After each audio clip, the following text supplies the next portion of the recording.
Good morning, grade 8. Here's lesson 2, talks about the skeletal and the muscular system.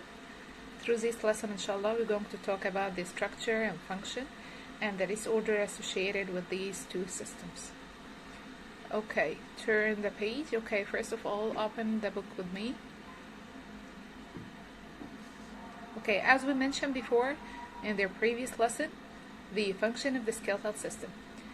Okay, we said there are 5 functions for the skeletal system, which is protection, okay, such as we said that the skull protects the brain inside, and the vertebral column protects the spinal cord inside, and the pelvic bone protects inside the reproductive organs.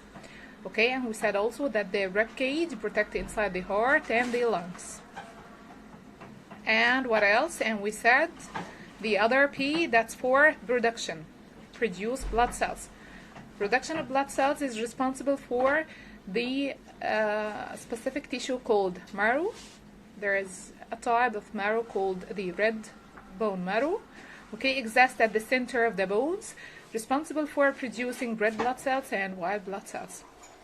And we said SS. Okay, S for support, help you to stand, to sit, and to walk properly. And the other S, that's for storage, store minerals such as calcium. Actually, the calcium found within a layer called compact bone. We're going to talk about it in the second point. Okay, and then the last point, that's for movement.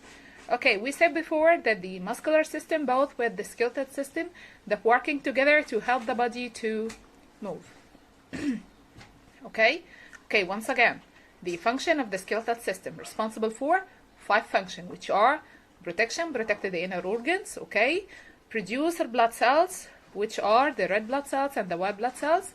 That's the responsibility for a specific tissue called bone marrow, okay. SS, as store minerals such as calcium, and the other S for support. Finally, movement with the help of muscles. Okay, let's go to the next point. Okay, in these 2 pages, we're going to talk about the structure of the skeletal system. Okay, we're going to talk in general the structure of the skeletal system, and we're going to go through the structure of the skeletal system, which is made up of bones and other structures, and within a single bone. What a single bone made up of. Okay, talking generally about the structure of the skeletal system. Okay, let's look at our skeleton. Okay, you will find that our skeleton is made up of 2 parts. Actually, one part is responsible for the protection, and the other part responsible for movement. Okay, the one responsible for protection, called the axial skeleton. It's passing our axis. Okay, and the other one, which is responsible for movement, called appendicular skeleton. Again, the first part, which is responsible for the movement, called appendicular skeleton. Okay, and the other one, which is responsible for protection, called the axial skeleton. So we have the axial for protection and the appendicular for movement. Okay, here is in the note, very obvious for you. Okay, you can write down this note. Okay, what is the structure of each one? Okay, talking about the axial skeleton, I said it's passing through our axis. So it's made up of the skull, vertebral column, and rib cage. That's our axis.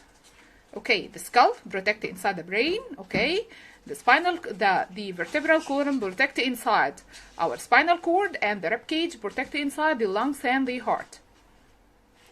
Okay, then the one responsible for movement, which is the appendicular skeleton, made up of the forelimbs or the arms, okay, and the shoulder girdle associated with it. Your arms is associated with the shoulder. Both of them responsible for movement. What else we use for movement? Our hind limbs. What's meant by the hind limbs? Our legs.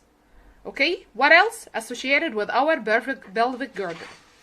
What's the pelvic girdle here? The arrow is very obvious here. Okay, once again, grade 8.